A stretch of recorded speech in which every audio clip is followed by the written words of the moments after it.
Alhamdulillah, alhamdulillah. Syukur pada Allah Subhanahu wa taala atas segala nikmat dan limpahan kurniaan daripada Allah. Dengan izinnya pada pagi yang berbahagia ini kita dapat berkumpul dan berhimpun di rumah Allah. Sama-sama kita mengerjakan salat secara berjemaah,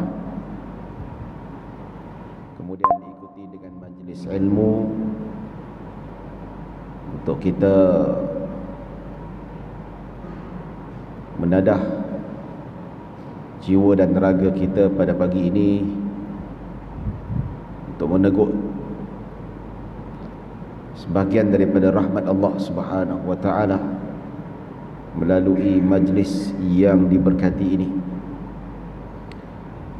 Jadi tuan-tuan dan puan-puan dirahmati Allah, pada pagi ini kita akan sambung pengajian kitab hadis 40 yang disebutkan sebagai hadis 40 fardu ain, yang mana kita sudah masuk pada hadis yang ke-15, yang mana hadis pensyariatan haji, yang mana hadis tersebut menceritakan kisah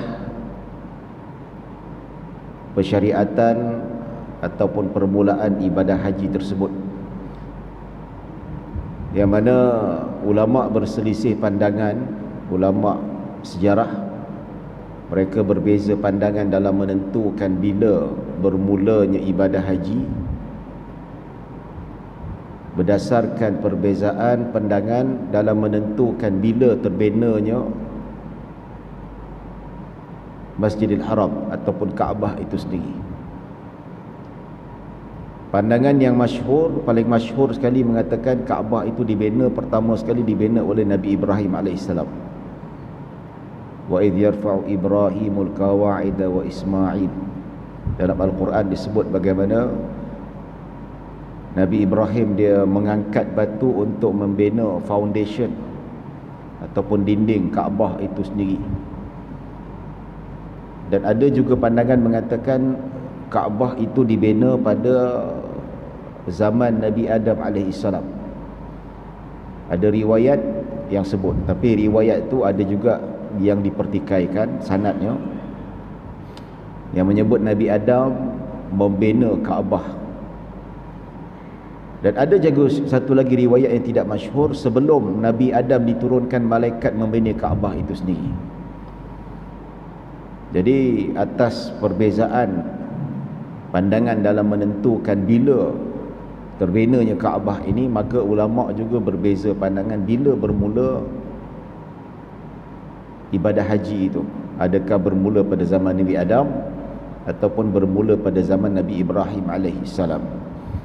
Tapi pandangan yang lebih dekat, yang lebih kita kata secara jelas disebutkan dalam nas, itu bermula pada zaman Nabi Ibrahim alaihissalam, yang mana disebutkan dalam hadis itu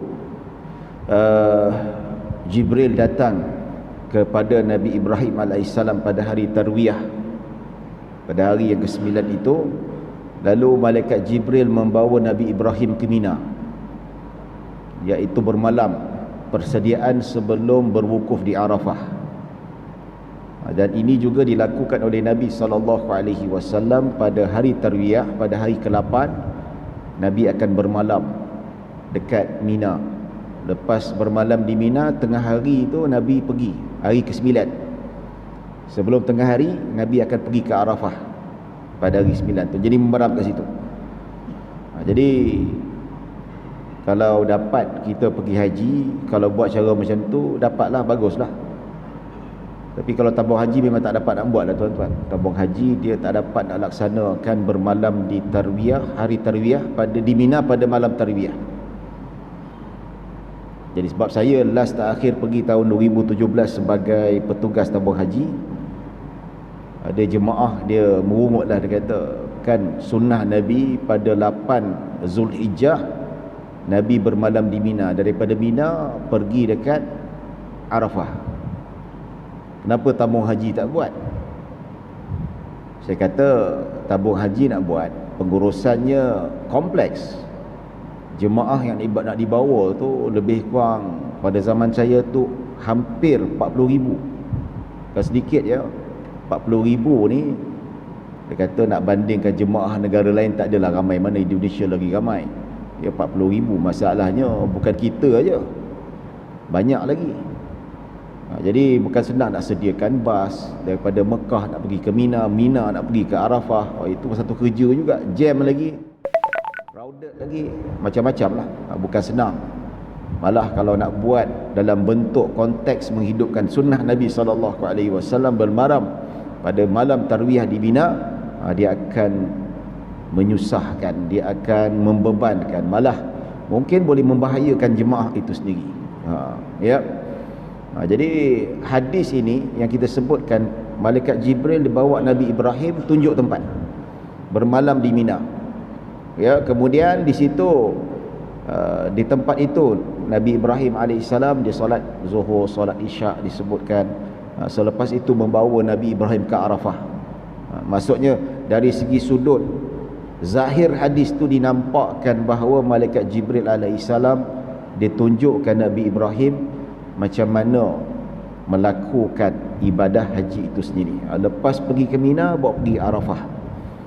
Di satu tempat Arab, nama tempat yang di situlah Nabi SAW berdiri dan berwukuf di Arafah.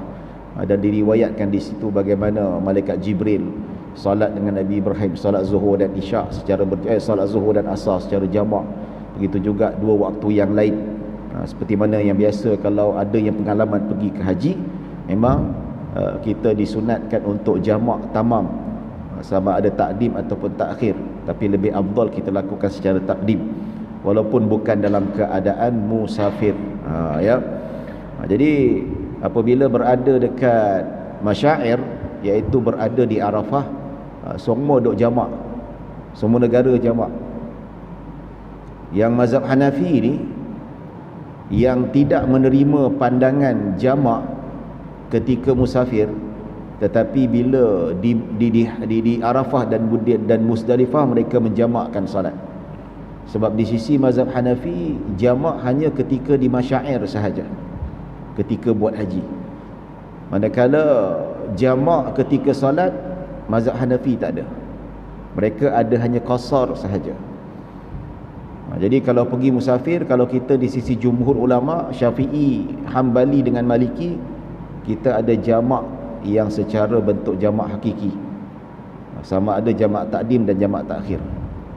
Sebab tu kalau pergi berjalan dengan orang musafir dengan mazhab Hanafi ni, dia lain sikit macam saya masa pernah belajar dekat Mesir dulu tu. Jadi kami serombongan pelajar-pelajar ni dibawa oleh satu persatuan nak ziarah ulama dekat selatan Mesir ketika itu. Jauh lah, naik bas, sewa bas, ada orang sponsor. Jadi yang pergi musafir tu sekali dengan pelajar-pelajar daripada Pakistan dan India. Mereka ni bermazhab Hanafi. Ada daripada Afrika, Malaysia, Indonesia, daripada negara-negara lain. Beberapa bas kita pergi ziarah makam para wali dan kita ziarah ulama dekat sana. Jadi sebab ada pelajar-pelajar India, Pakistan bermazhab Hanafi ni, kita terpaksa berhenti setiap waktu. Kalau pergi berjalan tu Zuhur berhenti, Asar kena berhenti lagi. Kalau yang mazhab Syafi'i, Maliki ni, kita berhenti Zuhur tu kita dah jamak takdim lah, kasar sekali, settle. Ya. Tapi sebab ada pelajar Hanafi tu, dia kena berhenti. Dia tak boleh jamak. Solat Zuhur, lepas tu berhenti Asar lagi.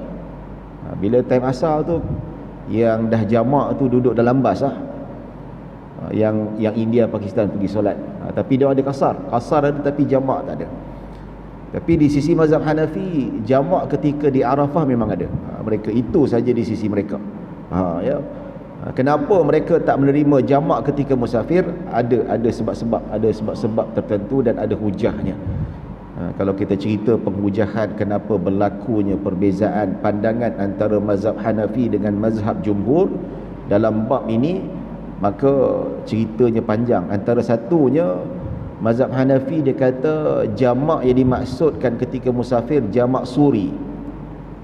Jamak suri maksudnya apa? Iaitu jamak yang berlaku seolah-olah kita nampak menghimpunkan dua solat tetapi masih pada waktu yang sama. Okey, macam ni tuan-tuan. Zuhur dan Asar tu dijamakkan tapi pada waktunya. Macam kita buat jamak takdim, kita solat zuhur, kemudian kita solat asar. Zuhur pada waktunya, tapi asar bukan pada waktunya, kita buat awal. Itu jamak takdim. Ataupun jamak takhir. Jamak takhir, solat asar pada waktunya, solat zuhur luar daripada waktunya. Tapi mazhab Hanafi dia buat dua-dua jamak ini, tapi kedua-duanya tepat pada waktunya tersendiri. Macam mana tu? Okey, macam ni. Di sisi mazhab Hanafi, jamak dia macam mana? Iaitu solat zuhur tu dilakukan pada penghujung waktu. Betul-betul nak dekat masuk asar barulah buat solat zuhur. Jadi lepas salam saja, tak lama selepas itu asar pun masuk. Mereka pun bangun solat asar. Dia nampak macam jamak lah, tapi sebenarnya bentuk tu bukanlah jamak hakiki, tapi lebih kepada jamak yang mana kedua-duanya dilakukan pada waktunya. Zuhur pada waktunya, asar pada waktunya. Itu pandangan mazhab Hanafi. Tapi kita tidak, alhamdulillah lah, kita bukan mazhab Hanafi, boleh jamak takdim, jamak takhir, ya. Dan ada jamak selain daripada musim haji. Contoh macam jamak ketika sakit yang teruk, ataupun jamak disebabkan hujan lebat. Ada syarat-syarat tertentu. Ya, baik tuan-tuan dan puan-puan dirahmati Allah Subhanahu wa taala. Maka itu yang disebutkan dalam hadis yang zahir, malaikat Jibril alaihi salam yang mengajar Nabi Ibrahim tentang ibadah haji. Itu zahir yang paling jelas, yang menunjukkanlah yang mana permulaan haji pada zaman Nabi Ibrahim tu tidak ada riwayat yang jelas, tetapi yang disebutkan dalam kitab 40 hadis fardu ain ini menunjukkan seolah-olah lebih jelas nampak ibadah haji itu bermula pada zaman Nabi Ibrahim dan diteruskan pada zaman nabi-nabi seterusnya. Seperti mana disebutkan dalam riwayat Sahih Muslim, Nabi SAW digambarkan visual para nabi sebelum Nabi SAW melakukan ibadah haji. Nabi Yunus, Nabi Idris, Nabi apa, ramai lagi lah Nabi-Nabi yang melakukan ibadah haji, dan disambungkan sehingga ke hari ini ibadah tersebut. Baik tuan-tuan dan puan-puan dirahmati Allah Subhanahu wa taala, dalam riwayat yang lain berkaitan dengan hadis, kita juga bacakan hadis-hadis yang selain daripada yang termaktub dalam 40 hadis fardu ain ini. Ani bi Abbas radhiyallahu anhu qala Rasulullah sallallahu alaihi wasallam, ya ayyuhalladzina amanu innallaha ya ayyuhan nasu innallaha kataba alaikumul hajj. فقام الأقرأ بن حابس فقال أفي كل عام يا رسول الله؟ قال لو قلتها نعم لوجبت ولو وجبت لم تعملوا بها ولم تستطيعوا والحج مرة فمن زاد فتطوع. رواه أحمد. Ibnu Abbas radhiyallahu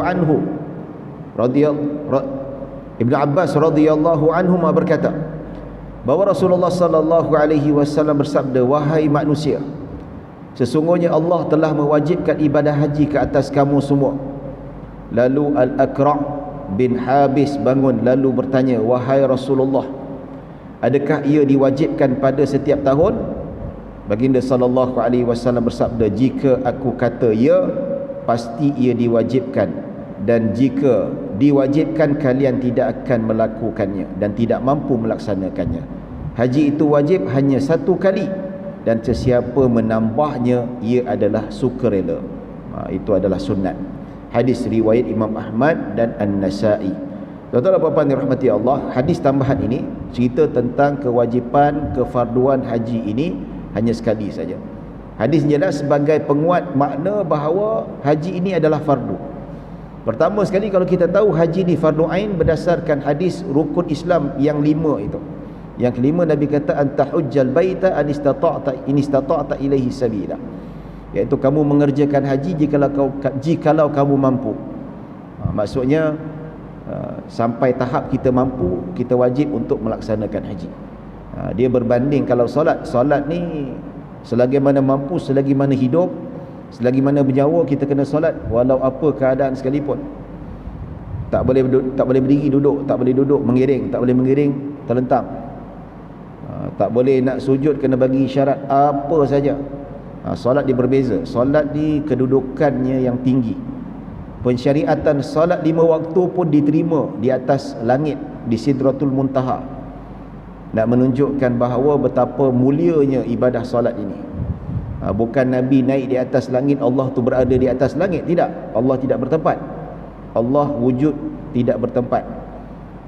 Yang memerlukan tempat kita ni manusia. Tetapi Allah mengurniakan Isra' dan Mi'raj kepada Nabi, menerima ibadah salat di Sidratul Muntaha, nak menunjukkan kemuliaan salat itu sendiri.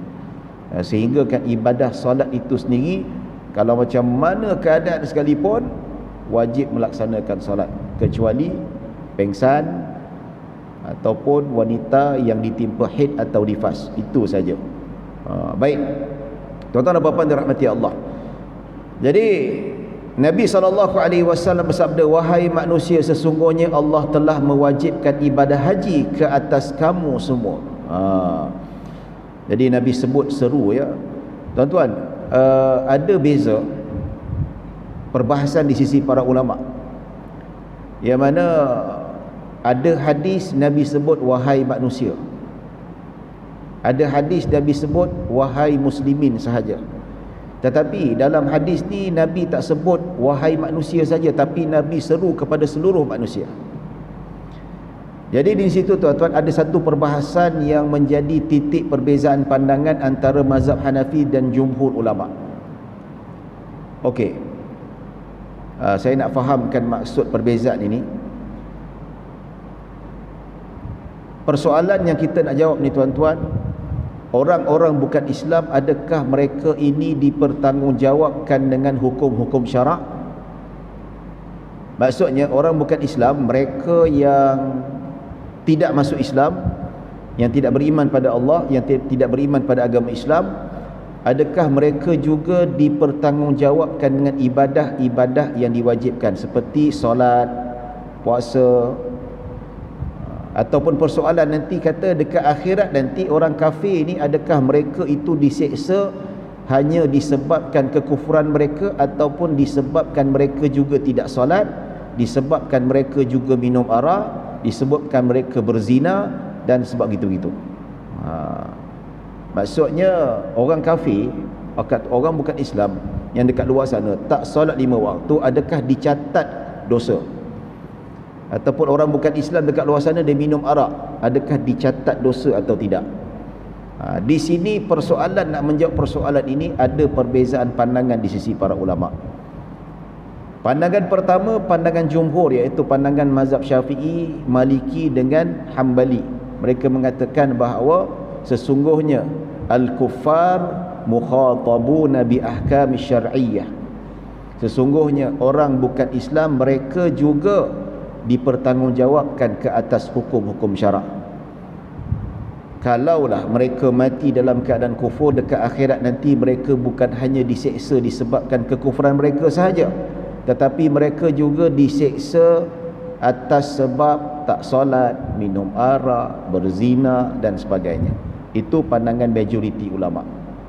Namun pandangan ahlul ra'yi, pandangan mazhab Hanafi berpandangan lain. Dia kata bahawa orang bukan Islam ini mereka tidak dipertanggungjawabkan dengan ibadah-ibadah seperti orang Islam. Mereka tidak dipertanggungjawabkan untuk meninggalkan arak. Mereka tidak dipertanggungjawabkan untuk melaksanakan solat sebab mereka bukan Islam. Jadi dekat akhirat nanti, kalaulah mereka mati tidak beriman pada Allah, tak sempat masuk Islam, mereka hanya diseksa disebabkan kekufuran sahaja, bukan disebabkan meninggalkan solat, bukan disebabkan gitu, bukan disebabkan begini. Jadi itu pandangannya. Baik, di sini tuan-tuan, macam mana jumhur mengatakan bahawa orang kafir juga dipertanggungjawabkan dengan solat dan seumpamanya? Sebab banyak sekali ibadah-ibadah yang Nabi seru bukan untuk orang Islam saja. Contoh, wahai manusia, difardukan ke atas kamu haji. Maksud manusia ini termasuk orang kafir, bukan kafir, Muslim dan bukan Islam. Kalaulah ibadah haji, ibadah solat ni hanya untuk orang Islam, kenapa Nabi tak sebut ayyuhal muslimun, ya ayyuhalladzina amanu? Ya. Tetapi disebutkan di sini adalah bahawa wahai manusia. Dalam Al-Quran pun sama juga, yang mana Allah khitab dan Allah sebut nama manusia keseluruhan. Maksudnya ibadah haji, ibadah solat, ya Allah seru dan Nabi suruh tidak hanya menggunakan wahai orang Islam, tetapi digunakan secara umum, termasuk jugalah orang bukan Islam sekalipun. Itu hujahnya tuan-tuan. Dan ada banyak hujah lagi lah. Yang mazhab Hanafi dia berbeza, tidak. Jadi kesan daripada perbezaan pandangan ini tuan-tuan, dia melahirkan beberapa isu-isu fiqh, juga ada perbezaan pandangan. Dan ini juga melibatkan fatwa dekat negara kita tuan-tuan. Sebagai contoh, kita duduk dekat negara yang majmuk, berbilang bangsa dan berbilang agama, multiracial. Kita ada Cina, India, itu bangsa lah. Kita ada Buddhis, kita ada Hinduism, kita ada Kristian, kita ada macam-macam lah, Bahai dan sebagainya. Jadi kita setiap hari hidup sebagai masyarakat Malaysia, kita tidak kekang daripada hubungan dengan golongan bukan Islam. Baik, persoalannya di sini ada isu yang pernah dibangkitkan dekat Jabatan Mufti Wilayah. Persoalan ditimbulkan golongan-golongan riders yang bawa motor hantar makanan, yang hantar food panda dan sebagainya. Persoalannya, dia kata ada satu email dihantar kepada Sahibu Sama Datuk Mufti. Dia tanya macam mana hukum kami yang hantar makanan kepada non-Muslim. Kalau hantar makanan nasi lemak, lauk ayam, tak ada masalah lah tuan-tuan. Tapi dia kata berapa kali keluar namanya kena hantar makanan, makanan yang dihantar tu makanan yang non halal, makanan haram. Keluar nama, okey, Food Panda kata kena hantar makanan dekat sini. Keluar tengok, tu dia khinzir lah, arak dan sebagainya. Jadi apa hukum orang Islam, sebab riders ni majoriti Muslim. Jadi pergi hantar sana, bila hantar sana tu hukum satu tu, dan menerima upah. Setiap kita hantar tu dia charge, dan Grab akan bayar dekat dia RM2, RM3 satu perhantaran. Satu lagi, bukan saja dikata bukan saja dapat charge tu, maksudnya dibayar oleh Grab sebab hantar tu, upah hantar tu, lepas tu dapat tips lagi daripada non-Muslim tu. Dia tanya pada Datuk dia kata tips biasa kalau hantar makanan haram ni, tips dia tinggi. Dia punya tips dia RM10, RM20 dia bagi. Pasal apa? Sebab non-Muslim dia kata susah nak minta orang Islam hantar makanan-makanan non halal ni. Dia kata susah. Jadi kalau ada orang Islam hantar makanan babi tu tuan-tuan, dia sukalah. Senang. So dia bagi tips tinggi tuan-tuan. Jadi persoalan tu perlu dijawab. Baik. Sebab itu kalau kita kata perbezaan dalam pandangan adakah orang Islam itu dipertanggungjawabkan dengan hukum-hukum syarak atau tidak, ini dia memberi kesan kepada hukum yang kita persoalkan tadi, riders nak hantar macam tu. Baik, di sisi majoriti ulama termasuk mazhab Syafi'i, orang Islam tidak boleh bekerjasama terhadap kemungkaran dengan orang Islam sekalipun, dengan orang bukan Islam sekalipun. Contoh, kita orang Islam tidak boleh bersubahat dan bekerjasama menghantar ataupun membelikan ataupun membawa dan menghadiahkan kepadanya sesuatu yang haram kepada orang bukan Islam. Contoh arak. Walaupun di sisi agama mereka arak tu tidak menjadi masalah. Contoh, kita hantar arak dekat orang yang beragama Buddha. Ya, walaupun di sisi agama Buddha boleh minum arak. Wallah alam, saya tak tahu hukum hakam agama, saya tak tahu pembagian agama, tapi kita tengok orang Buddha minum arak selamba je kan. Kita consider boleh lah. Walaupun di sisi agama mereka boleh minum arak, kita orang Islam tak boleh, tidak dibenarkan untuk hantar arak kepada orang bukan Islam. Walaupun di sisi agama dia ataupun amalan masyarakat mereka boleh minum arak, tidak menjadi kesalahan. Sebab apa? Sebab alasannya orang bukan Islam juga dipertanggungjawabkan untuk mentaati perintah Allah dan meninggalkan segala larangan Allah. Itu pandangan majoriti ulama. Sama jugalah babi ke, riba ke, apa-apa saja yang benda yang haram. Baik, menurut mazhab Hanafi pula dia berbeza. Dia lain. Dia kata boleh. Kalau orang Islam nak hantar arak kepada orang bukan Islam, boleh, tak ada masalah. Ataupun orang Islam nak jual arak kepada orang bukan Islam, boleh di sisi mazhab Hanafi. Sebab apa? Sebab di sisi mazhab Hanafi kata bahawa orang bukan Islam ini mereka tidak dipertanggungjawabkan dengan hukum-hukum syarak. Mereka tidak dipertanggungjawabkan, mereka tidak dituntut dan tidak diwajibkan untuk melaksanakan solat, dan mereka juga tidak diwajibkan untuk menahan diri daripada larangan-larangan Allah. Ya. Jadi itu pandangan yang dibawa oleh mazhab Hanafi. Dan begitu juga kalau persoalan yang timbul juga sampai kepada kami, dia kata orang TMB. Orang TMB ni kebanyakannya orang Bumi Putra lah, orang Islam, yang mana ada kalanya mereka ditugaskan untuk buat penambahbaikan ataupun repair elektrik dekat gereja contohnya. Jadi diorang ni dihantar, okey, bos kata okey, ini ada gereja ni, dia punya elektrik pencawang dia rosak sikit, kena pergi. Dan pergi semua orang Muslim. Alamak, macam mana ni? Ya, tak pergi nanti kena buang kerja pula, dia kata. Jadi itu persoalan yang timbul, tuan-tuan. Baik. Macam mana standpoint Jabatan Mufti Wilayah untuk menjawab persoalan ini, tuan-tuan?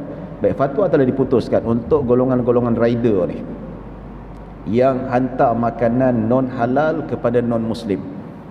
Jawapan yang kita buat, memang kita ketahui ada perbezaan pandangan dalam isu ini, yang mana kalau menurut mazhab Hanafi tak ada masalah lah kalau riders dah hantar makanan yang tidak halal kepada orang bukan Islam.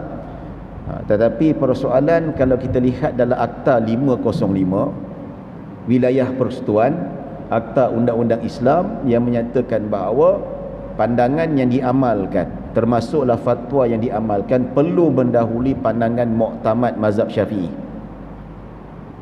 Kalau kemaslahatan itu timbul yang tidak dapat diselesaikan oleh pandangan mazhab Syafi'i, barulah beralih kepada pandangan mazhab lain.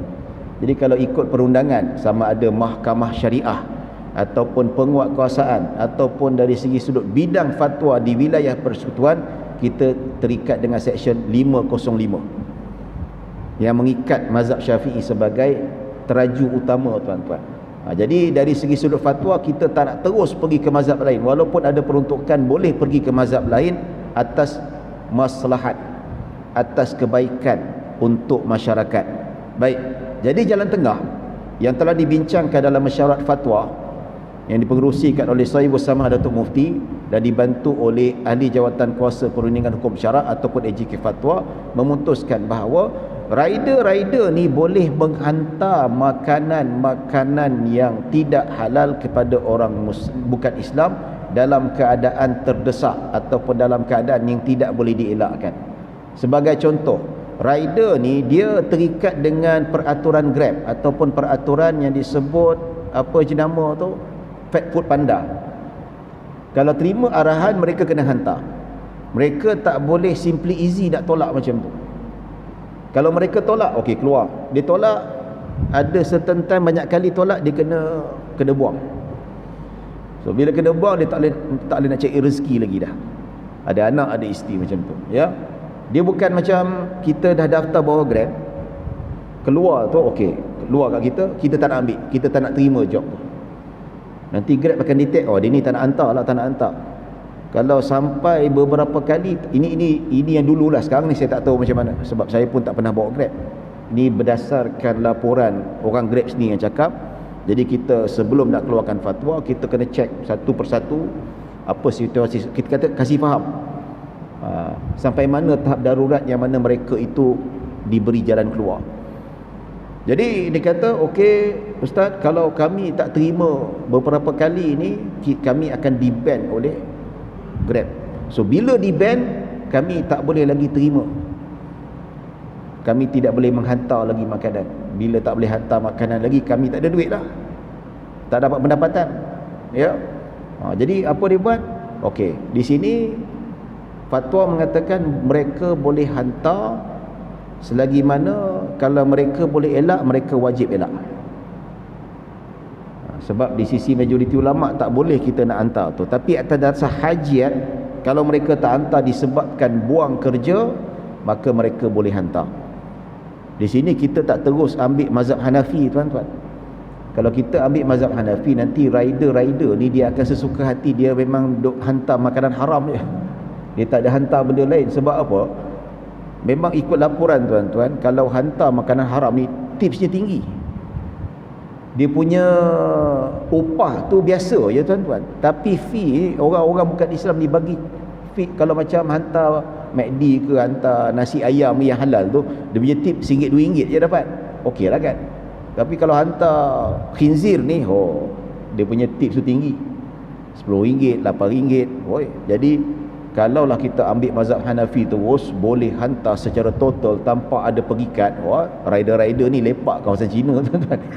Dia lepak kawasan non-Muslim, dia tak nak pergi kat kawasan-kawasan yang halal. Sebab apa? Tips tinggi.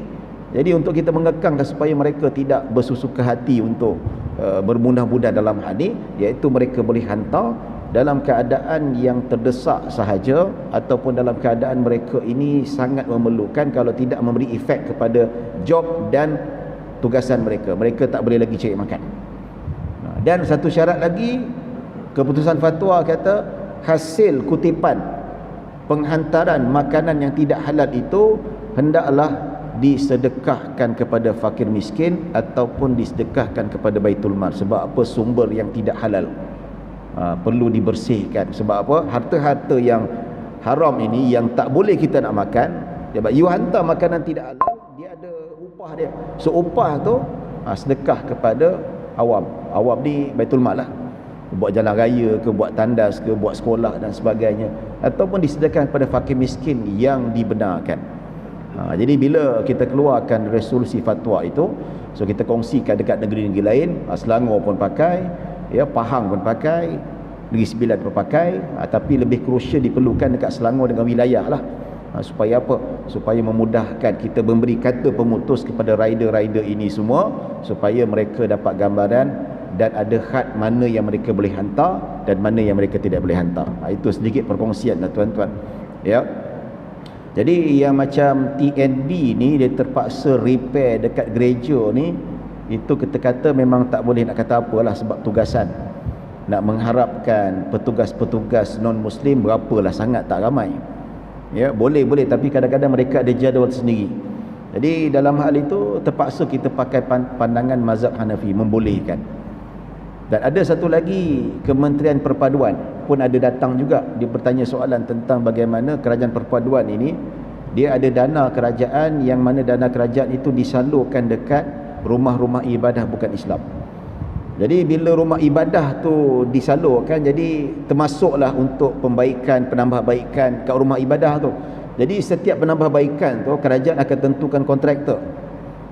Kontraktor tak apalah, mungkin ada kontraktor bukan Islam, tetapi mesti ada pegawai kerajaan yang memantau, yang tengok. Masalah pegawai kerajaan ni majoriti bukan Muslim, bukan Islam, yang Muslim. Jadi macam mana? Jadi terpaksa kita pakai mazhab Hanafi. Kata boleh. Kalau ikut mazhab Syafi'i tak boleh. Kita bekerjasama dalam kesyirikan, bekerjasama dalam perkara-perkara yang kemungkaran, memang tak boleh. Nak tolong tengok, pantau, nak repair elektrik, tak boleh dalam mazhab Syafi'i, mazhab jumhur. Tapi kalau mazhab Hanafi ada peruntukan di situ, membenarkan, maka adalah jalan keluar juga untuk petugas-petugas yang tidak ada cara lain ataupun tidak ada option lain untuk melunaskan tugas ini, kecuali yang ada orang Islam ketika itu. Maka ada khilaf di sisi para ulama, maka peruntukan dibenarkan untuk keluar daripada mazhab tempatan. Baik tuan-tuan dan puan-puan dirahmati Allah Subhanahu wa taala. Jadi dalam hadis ini Nabi bersabda, wahai manusia, seluruh manusia, Muslim ataupun non-Muslim, sesungguhnya Allah telah mewajibkan ibadah haji ke atas kamu semua. Allah dah wajibkan kalau kau mampu. Lalu Al-Aqra' bin Habis bangun bertanya.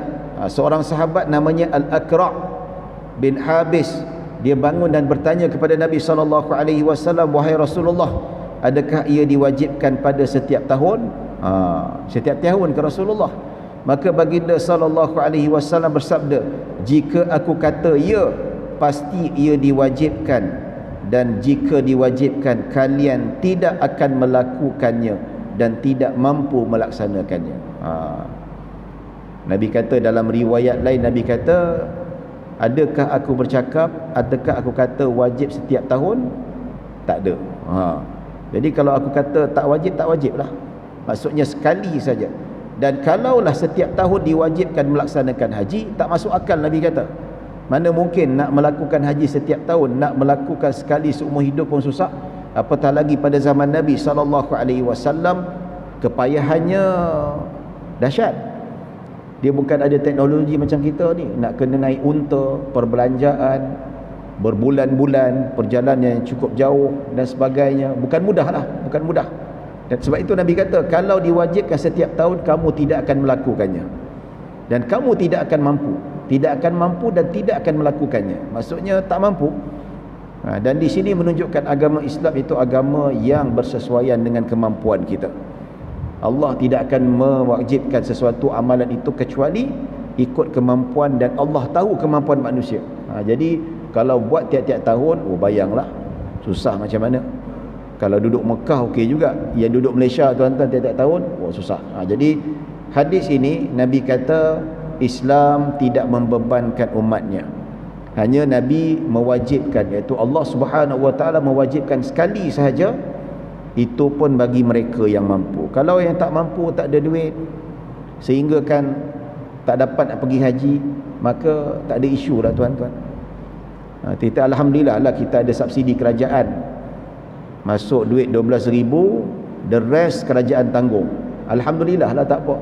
Tapi kalau tak dapat, kita tak apa, bukan kemampuan kita, kecuali memang kita ada duit yang banyak, berpuluh-puluh ribu, itu lain cerita lah. Tapi kalau kita tak ada, dalam tabung haji aja belas-belas ribu saja, ataupun 10,000, entitled untuk mendapat subsidi, tak apalah. Tapi kalau tak dapat, you tidak diwajibkan, masih tidak diwajibkan.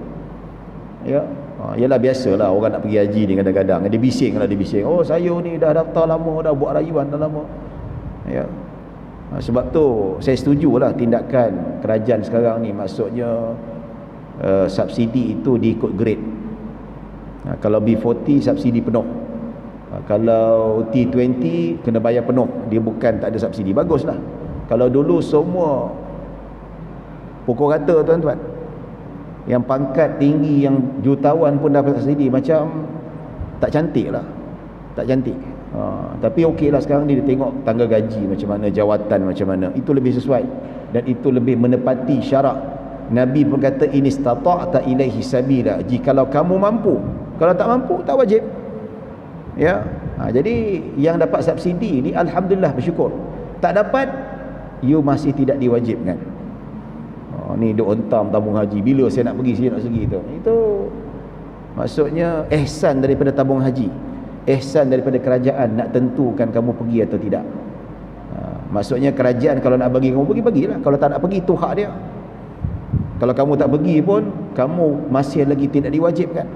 Yalah, tapi tak salah lah untuk tuntut ataupun minta, merayu dan sebagainya. Tak salah untuk minta subsidi itu. Tapi kena ingat, konsep ibadah haji ni mampu.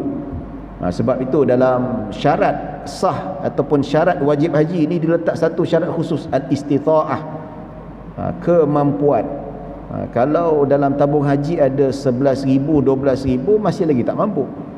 Tetapi ada ihsan daripada tabung haji, bagi subsidi itu alhamdulillah, tidak menjadi masalah. Okey. Baik. Jadi Nabi kata wajib sekali saja, dan Nabi kata sesiapa menambahnya, ia adalah perkara yang sukarela. Lebih satu tidak menjadi masalah. Jadi persoalan tuan-tuan, haji dan umrah itu adalah perkara yang wajib atau tidak? Wajib. Haji wajib. Umrah wajib atau tidak? Dalam mazhab Syafi'i, umrah juga wajib seumur sekali dalam hidup kita. Dalam Al-Quran Allah Subhanahu Wa Taala sebut, wa atimmul hajja wal umrata lillah. Sempurnakanlah haji dan umrah. Ini dalilnya. Maksudnya bukan haji saja, umrah. Sama ada kita nak buat dalam bentuk yang berbeza, ada 3 cara. Sama ada haji ifrad, haji qiran ataupun haji tamattu'. Ataupun sebelum pergi haji dia dah buat umrah sekali dah. Sekali itu yang wajib lah. Kemudian dia pergi haji lagi, dia buat umrah. Yang kedua tu umrah sunat. Kalau haji ifrad yang paling besar pahalanya lah, dia yang paling susah sekali. Dia sampai dekat Mekah, dia kena berihram sampai tahallul awal, barulah dia boleh buka baju, barulah dia boleh pakai benda yang berjahit. Biasa yang buat haji ifrad ni lagi 2-3 hari nak ke Arafah. Kalau dia buat sebulan sebelum Arafah, memang terror lah tuan-tuan. Sebulan dia dah pakai ihram dah. Hari-hari tak apa, sampai naik kuning kain ihram tu lah. Dia pakai baju tu kan. Tapi memang terror lah. Tapi ada orang buat tuan-tuan, ada orang buat. Ya. Ya. Ada satu sekali saya jadi petugas haji tuan-tuan, saya bawa orang, saya bawa tabung haji masa tu. Kita dah nasihatkan, kalau nak buat haji ifrad, yang penerbangan lagi seminggu at least, ataupun 2-3 hari sebelum hari Arafah baru buat. Lagi 2 minggu, lagi 3 minggu, dinasihatkan buat haji tamattu' saja, dinasihatkan. Ya. Pasal apa? Takut orang tak tahan. Tapi ada satu jemaah lelaki ni, dia degil, dia buat juga. Dia penerbangan awal, antara terawal, maksudnya gap antara dia sampai dekat Mekah tu dengan hari Arafah tu hampir sebulan jugalah. Lala sampai seminggu okey, 2-3 hari okey, seminggu, 2 minggu dia tak tahan. Lala dia jumpa dengan pegawai tu, dia kata saya nak tukar pada tamattu' lah. Kata mana boleh, tak boleh dah. Ya.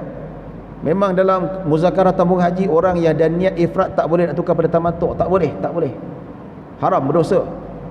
Wah. Lala dia macam mental meroyan, jumpa kaunselor, pujuk baik-baik. Dia orang dah cakap dah, jangan buat. Ya, buat tamattu' saja. Nabi pun tak ada buat ifrad tuan-tuan. Nabi dia buat qiran. Nabi bukan buat tamattu' ya. Kita pun ya, kalau tak buat ifrad pun tak apa. Tamattu' pun Nabi SAW perintah para sahabat. Nabi sendiri perintah para sahabat buat tamattu'. Sebab tu ada mazhab mengatakan haji tamattu' tu lebih afdal sebab Nabi perintah. Tapi mazhab Syafi'i kata ifrad yang paling afdal. Memang kita nak dapat afdal, tapi kadang-kadang ikut kemampuan. Ya, kadang-kadang kita tak biasa dan sebagainya. Jenis, kalau yang jenis daripada kecil sampai besar pakai seluar dalam, tiba-tiba sebulan tak pakai seluar dalam, kan rasa pelik rasanya tu kan. Ada orang biasa, orang tak biasa. Ya. Baik. Jadi sama ada haji ifrad, kita buat haji, lepas buat haji baru buat umrah, ataupun buat haji tamattu' kena bayar dam. Sampai Mekah buat umrah dulu, lepas buat umrah tukar baju, masa nak pergi Arafah bawa ihram balik. Ya. Kita langgar miqat.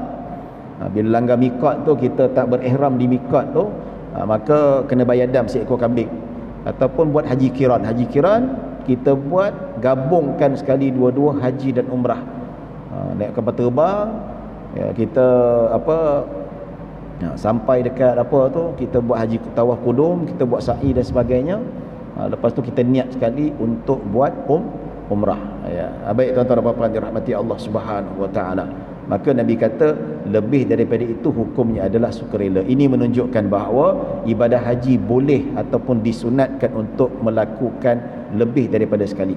Kalau ada rezeki, kalau dah pergi sekali, maka disunatkan untuk mengulangi ibadah haji itu sendiri.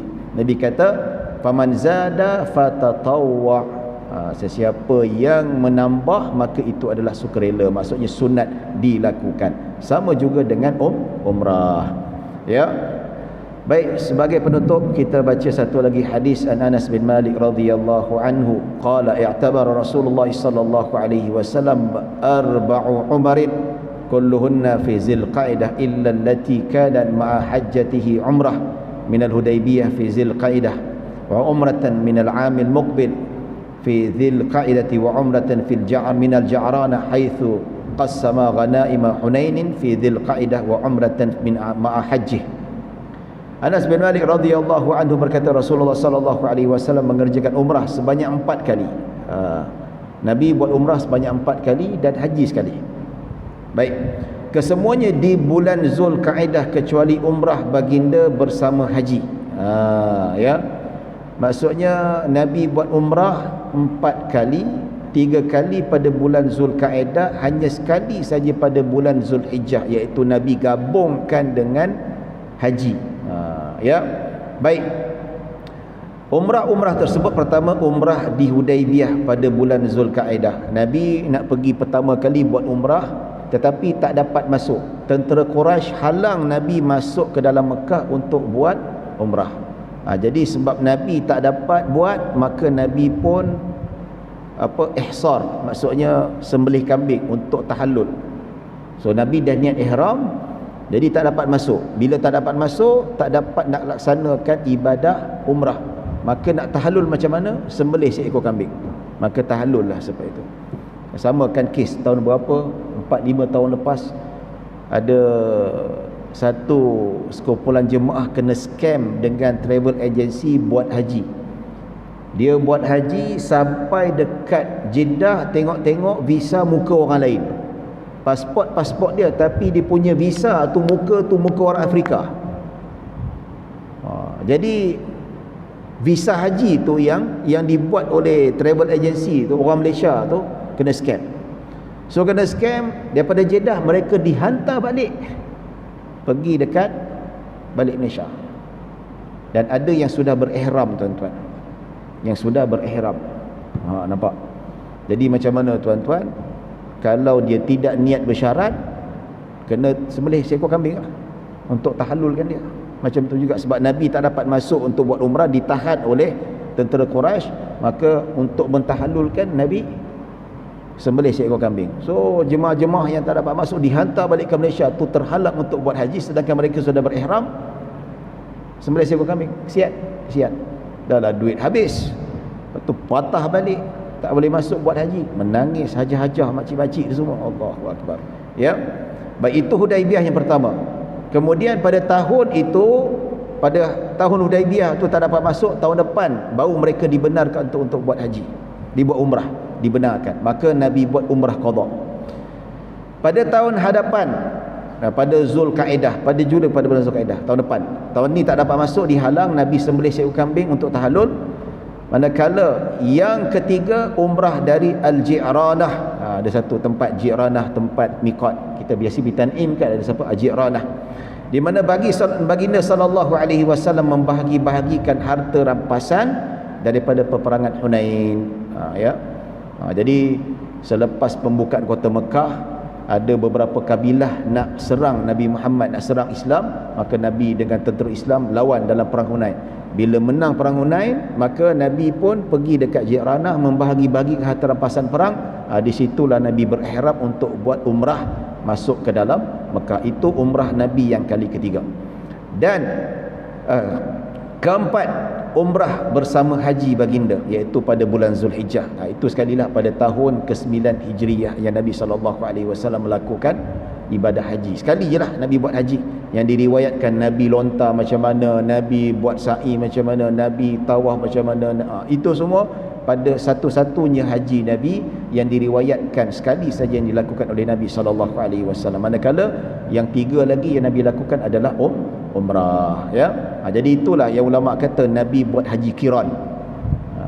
Ulama kata Nabi SAW melaksanakan haji kiran, iaitu Nabi gabungkan sekali ibadah haji bersama dengan ibadah umrah. Wallahu alam, tuan-tuan dan puan-puan.